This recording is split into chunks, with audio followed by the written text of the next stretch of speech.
What is up, everyone? This is Mo Tutorials here, and today I'm going to show you how to fix the Windows error code wdf01000.sys. This is the blue screen Windows error that you may be seeing. So there's a quick and easy way, well, I don't want to say quick, but there's an easy way to fix this, and I'm going to show you what to do. Basically, when you have your computer turned on, go to your search bar and type in CMD and right click on it and run as administrator. In here, we're going to basically type in two commands to basically make this error go away. The first one is this one, which is dism.exe /online/cleanup-image restore health, and you're going to see like a progress bar happen. We're going to wait for this to basically turn 100%, so I'll be right back shortly.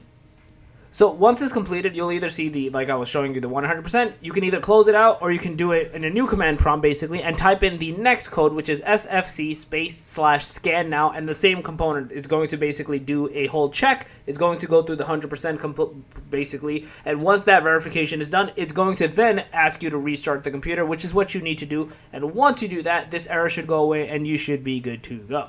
So yeah, that's basically it. If you guys love the video, please smash the thumbs up. If you guys on the channel, make sure to subscribe, click that notification bell, and more tutorials out. Peace.